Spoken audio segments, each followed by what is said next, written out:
Rander police મથકની હદમાં ઉદ્યોગપતિના 5 કરોડની ધાડના આરોપીઓને ગણતરીના કલાકોમાં સંયુક્ત ઓપરેશન દ્વારા પકડી પાડી મુદ્દામાલ કબજે કરાયો હતો। રાંદેર પોલીસ સ્ટેશન વિસ્તારમાં થયેલ 5 કરોડની ધાડના આરોપીઓને ગણતરીના કલાકોમાં સંયુક્ત ઓપરેશન દ્વારા સુરત શહેર પોલીસ તથા વલસાડ પોલીસે ઝડપી પડ્યા હતા। વાત એમ છે કે રાંદેર પોલીસ સ્ટેશન વિસ્તારમાં આવેલ તાડવાડીમાં પંચાયત સોસાયટી તરફ જતા રોડ ઉપર બપોરના 2:30 વાગ્યાના અરસામાં ફરિયાદી હરીશ વાકાવાલાનાઓએ પોતાની પાસેના રોકડા 5 કરોડ રૂપિયા અલગ અલગ થેલામાં લઈ પોતાના મિત્ર શ્રીકાંત જોશી સાથે પોતાની ગાડીમાં નીકળ્યા હતા। આ સમયે એક સફેદ કલરની ઇનોવા 4 વ્હીલ ગાડીમાં આશરે 35 થી 40 વર્ષની ઉંમરના 5 અજાણ્યા ઈસમોએ ફરિયાદીને ગંદી બીભત્સ ગાળો આપી ઝપાઝપી કરી ધમકી આપી બળજબરીપૂર્વક ₹5 કરોડ રોકડા લૂંટી લીધા હતા અને શ્રીકાંત જોશી નામના વ્યક્તિને બળજબરીપૂર્વક 4 વ્હીલ ગાડીમાં બેસાડી અપહરણ કરી લઈ ગયા હતા। જે ઘટનાને લઈ રાંદેર પોલીસ સ્ટેશનમાં ફરિયાદ નોંધાઈ હતી। ફરિયાદને લઈ પોલીસ કંટ્રોલ રૂમ દ્વારા સુરત પોલીસ કમિશનરના આદેશ બાદ તાત્કાલિક સ્ટેટ કંટ્રોલ રૂમ દ્વારા તમામ યુનિટમાં મેસેજ આપી સ્ટેટ લેવલ પર નાકાબંધી કરવામાં આવી હતી તથા પોલીસ કમિશનર દ્વારા બનાવની ગંભીરતા ધ્યાને લઈ સુરત રેન્જ આઈજીપી તથા નજીકના જિલ્લા તમામ પોલીસ અધિક્ષક જેમાં સુરત ગ્રામ્ય, નવસારી, વલસાડ, ડાંગ, તાપી, ભરૂચ, વડોદરાનાઓ સાથે બનાવ અંગે માહિતગાર કરી તમામ પોલીસને એલર્ટ કરી હતી તથા સુરત ક્રાઇમ બ્રાન્ચ એસઓજી તથા રાંદેર પોલીસને સત્વરે બનાવના સ્થળની મુલાકાત કરી આ બનાવ શોધી તમામ આરોપીઓને પકડી પાડવા સૂચના આપી હતી। થોડા દિવસે ધાડનો ચકચારી બનાવ બનેલ હોય જેથી બનાવની ગંભીરતાને લઈ પોલીસ કમિશનર દ્વારા અપાયેલી સૂચનાના અનુસંધાને અધિક પોલીસ કમિશનર ક્રાઇમ અને નાયબ પોલીસ કમિશનરે બનાવની જગ્યાએની વિઝિટ કરી જરૂરી સૂચના આપી એક્શન પ્લાન તૈયાર કરી 200થી વધુ પોલીસ કર્મીઓના નાકા પોઈન્ટ તથા સીસીટીવી જોતા તેમજ નાકા પોઈન્ટ પર સઘન વાહન ચેકિંગ ચાલુ કર્યું હતું। જેના આધારે માહિતી પ્રાપ્ત થઈ હતી। આ કામે ગુનો કરી ભાગેલા આરોપીઓની સફેદ કલરની ઇનોવા કારનો નંબર સીસીટીવી સર્વેલન્સમાં GJ05CJ0183 મળી આવતા આ કાર નેશનલ હાઈવે સુરતથી મુંબઈ તરફ જઈ રહી છે તેવી માહિતી ક્રાઇમ બ્રાન્ચને મળી હતી। જેના આધારે ક્રાઇમ બ્રાન્ચની ટીમો મુંબઈ તરફ રવાના થઈ હતી અને ક્રાઇમ બ્રાન્ચની ટીમો દ્વારા નવસારી તથા વલસાડ જિલ્લામાં સ્ટેટ કંટ્રોલ દ્વારા થયેલી નાકાબંધીના પોઈન્ટના એલર્ટ થયા હોય જ્યાં પોલીસ માણસો સાથે સતત સંપર્કમાં રહી અને વલસાડ પોલીસ બગવાડા ટોલના નાકા પાસેથી ઉપરોક્ત નંબરવાળી ઇનોવા કાર પોલીસને જોઈ ભાગતા પીછો કરી પોલીસ દ્વારા પકડી પાડી હતી અને કારમાંથી 2 આરોપી ક્યુમ પાસા ગુલાબ ઉસ્માન શેખ તથા શૈલેન્દ્રસિંહ કુંજબિહારી રામદુલારે સિંહને રાજપૂતને ઝડપી પાડ્યા હતા અને તેઓ પાસેથી રોકડા 4 કરોડ 54,32,000 તથા ઇનોવા કાર મોબાઈલ સહિતની મત્તા કબજે કરી હતી। જ્યારે આ ગુનામાં સંડોવાયેલા આરોપીઓ જે હોન્ડા અમેઝ કારમાં મુંબઈ તરફ ભાગ્યા હોય તેઓનું ભીલાડ ખાતે બંધ કન્ટેનર સાથે અકસ્માત થતાં હોસ્પિટલે ખસેડાયા છે। જે ત્રણેય આરોપીઓ દીપક ઠૈકિયા, વૈતી શૈલેષ ગૌતમ ગાયકવાડ અને રાહુલ ભોયરને ડિટેન કરી વધુ તપાસ હાથ ધરી છે।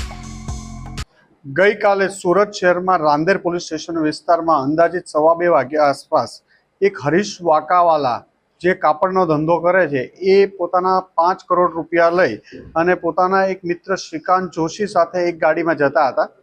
દરમિયાનમાં એ લોકો કેશ લઈ એમને જે આ કેશ આપી RTGS કરાવવાના હશે જે બાબતે આ પૈસા લઈને જતા હતા અને શ્રીકાંત જોશી સાથે એમને આ બાબતે વાત ચાલતી હતી। શ્રીકાંત સાથે એક શૈલેન્દ્ર પણ નામનો માણસ કોન્ટેક્ટમાં હતો અને આ 3 જણા ગાડીમાં બેસી અને ત્યાંથી નીકળ્યા। આગળ જતા એક જગ્યા ઉપર ઊભા હતા ત્યાં એક ઇનોવા કાર ઘસી આવે છે અને શૈલેષ વાકાવાલાના માથામાં મારે છે। શૈલેન્દ્ર પેલી ગાડીમાં બેસી જાય છે અને શ્રીકાંત જોશીને પણ પેલા લોકો જબરજસ્તી એ ગાડીમાં બેસાડી દે છે અને એમના ગાડીમાં રહેલી 6 અલગ અલગ બેગો જેમાં 4 બેગમાં 1-1 કરોડ રૂપિયા અને 2 બેગમાં 50-50 લાખ એમ કુલ 5 કરોડ રૂપિયાની ધાડ પાડીને આ લોકો બપોરના 2:30 વાગ્યા આસપાસ રાંદેર વિસ્તારમાંથી ભાગી જાય છે। ફરિયાદીએ સતર્કતા દાખવી તાત્કાલિક પોલીસ કંટ્રોલ રૂમને 15-20 મિનિટમાં જાણ કરી કે આવો ગંભીર બનાવ બન્યો છે જે ગંભીર બનાવને ધ્યાનમાં લઈ કંટ્રોલને મહેરબાન પોલીસ કમિશનર સાહેબ તથા અન્ય સિનિયર પોલીસ ઓફિસરોને જાણ કરવામાં આવી હતી। જે અનુસંધાને પોલીસ કમિશનરશીપ સાહેબ દ્વારા ગુજરાતમાં અલગ અલગ જગ્યાઓએ 30 થી 40-50 મિનિટ જેટલો જ સમય પસાર થયો હોય અલગ અલગ જગ્યાઓમાં કોમ્બિંગ કરવા માટે નાકાબંધી કરવા માટે સ્ટેટ કંટ્રોલ દ્વારા મેસેજ કરવામાં આવ્યો। કમિશનર સાહેબ શ્રી દ્વારા સુરત રેન્જ આઈજી સાહેબને તાત્કાલિક ઇન્ફોર્મ કરવામાં આવ્યું। વલસાડ, નવસારી, સુરત ગ્રામ્ય, તાપી, ભરૂચ, વડોદરા ગ્રામ્ય જિલ્લા એસપી સાહેબો સાથે વાત કરવામાં આવી અને તમામ જિલ્લાઓની પોલીસ ટીમો ફક્ત 40 મિનિટ કે 50 મિનિટમાં રોડ ઉપર આવી નાકાબંધી કરી દીધી હતી। અને crime branch, SOG, PCB, local zone 5 સાહેબનો સ્ક્વોડ, રાંદેર પોલીસ સ્ટેશનનો ડિસ્ટાફ અને અન્ય પોલીસ સ્ટેશનના ડિસ્ટાફો તથા સુરત સિટીની તમામ પોલીસો નાકાબંધી કરી સુરત શહેરમાં પેટ્રોલિંગમાં રહેલા.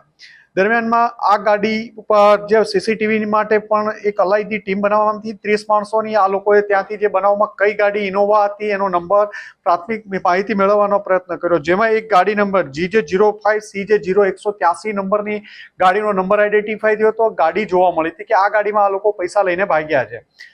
આ ગાડીનું નંબર, વર્ણન ને અંદર બેઠેલા માણસોનું વર્ણન તમામ જિલ્લાઓને જાણ કરવામાં આવી હતી અને જે તપાસ દરમિયાન 2 જ કલાકમાં આ ગાડી વલસાડના જે બગવાડા ટોલ બૂથ છે ત્યાં આગળ આ ગાડીનો નંબર બદલી દેવામાં આવ્યો હતો, પણ અંદર બેઠેલા માણસોનું વર્ણન અને ગાડી MH4 પાસિંગ 04 પાસિંગનું લગાડવામાં આવ્યું હતું.